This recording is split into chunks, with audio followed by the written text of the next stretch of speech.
My name is Tanner Frost Bowen. I am an improvisational quilter from Oklahoma City, and I have a studio space here in the Paseo District that I have been working out of and creating out of, and I love it. It's been great. It's been great to kind of get to delve into the artistic community in Oklahoma City.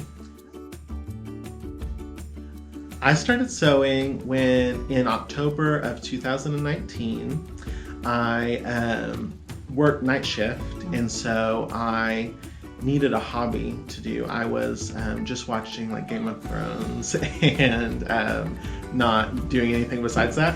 So I tried a lot of things. I tried puzzles, I tried knitting, I hated knitting, I tried all sorts of stuff.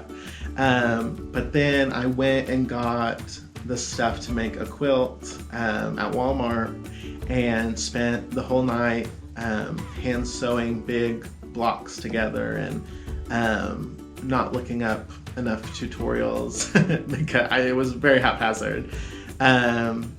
But I wound up with a quilt. I loved it. It was a fun process.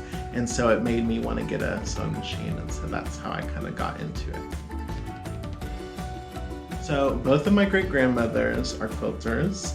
I grew up with quilts. And that's one reason I started or thought of the idea to make one.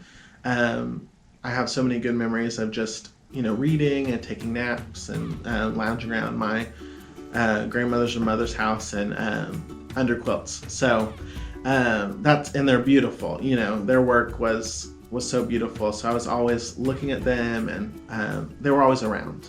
So they kind of left a large legacy. I have 11 cousins, and one of my great-grandmothers had enough quilts to gift one to all of them, and then some. So they both were avid quilters.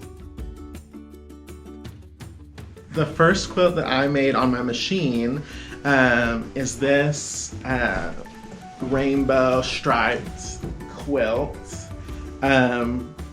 It has dog hair all over it, but I love this quilt, but it's also very bad. And the batting is coming out from the sides. Binding was not the thing for me. I did not understand how to do it. The quilting is just weird lines with my walking foot. I was experimenting with different stitches, so there's all sorts of different stitches. I will never get rid of it. It's really a special to me.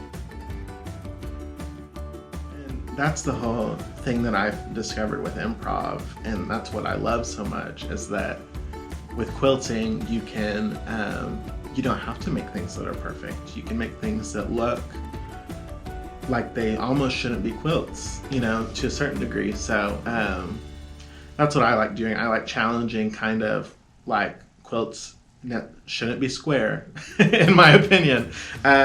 They can be, all sorts of different things. So that's one thing I've loved with getting involved in improvisation.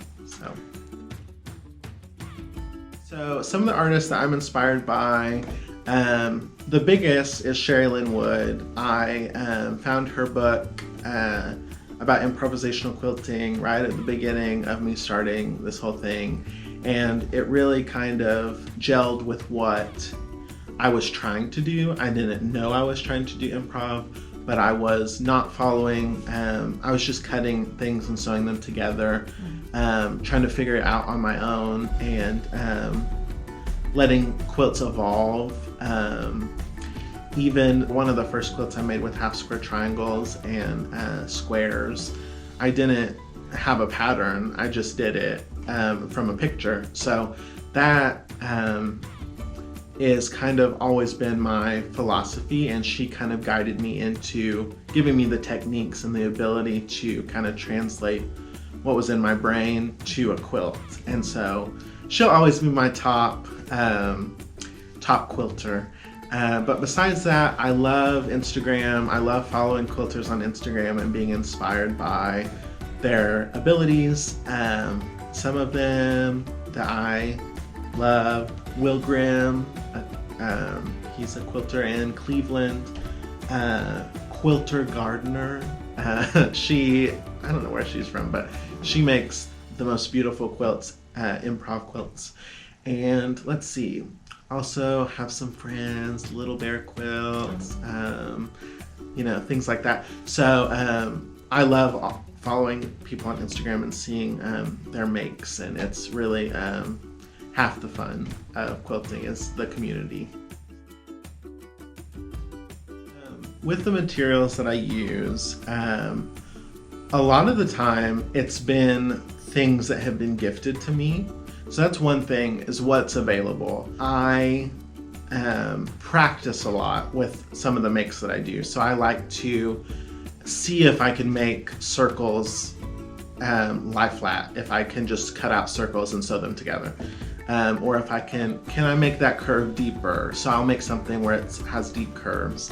So things like that, I like to use things that I just come across, whether it's fabric from someone's stash that they've given me or clothing. Lately I've become more intentional with using upcycled things, fabrics, clothing, and there's companies that repurpose fabric and kind of redirect it towards the consumers. So I like getting random packages of things and going through them and seeing if I can sew them together. So if it's plush or velvet or lace, I like to experiment, and it's a challenge to sew some of those things together, especially with curved piecing.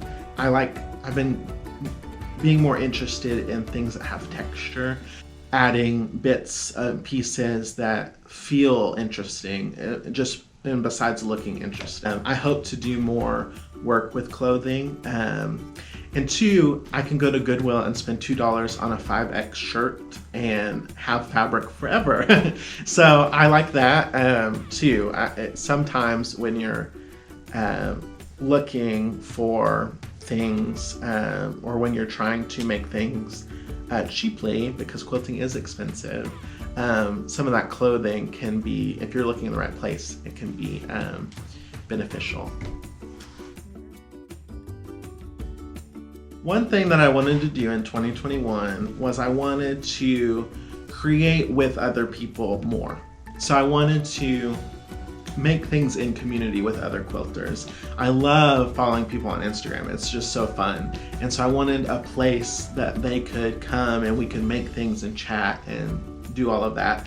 Kind of like a guild, but across, space and, geographically distant people coming together. I created a book club and sew along. I made a thing called a Mighty Network, which is kind of like a Facebook group, for this book club, and we're reading The Gifts of Imperfection by Brene Brown, and we're using the guideposts in the book to inspire patchwork. And so we are learning, kind of deepening our understanding of ourselves, the definitions that we use for things like courage and connection and love and belonging. A lot of really important topics that sometimes we don't make time for. We're all making time for it this year. We're setting aside time to just be inspired with our patchwork and hopefully create a quilt that is like a big memory of all this learning that you've done. So if people are interested, they can go. Probably linked in this video, maybe, will be the Mighty Network, and you can join. It's totally free, and there's already a prompt for January, but it's a month by month sew along, so you can join in March and still get a lot out of it. You don't have to start in January, so we welcome everyone, and you can learn a little bit about improv if you're a beginner, or you can kind of challenge yourself with the prompts and do more if you're kind of a veteran of improv. So I think it's going to be a lot of fun. So one thing that I have really been excited about recently is that I just finished all of the commitments that I made to people when I first started quilting. So I had made commitments by Christmas to make 3 or 4 quilts. And so I finished those. And so this year I get to really kind of tackle goals that I have and do projects that I care about just for me. So I'm really interested in scale recently. And so I'm working on a project, I'm starting it this week, where it's a large scale quilt for Pride.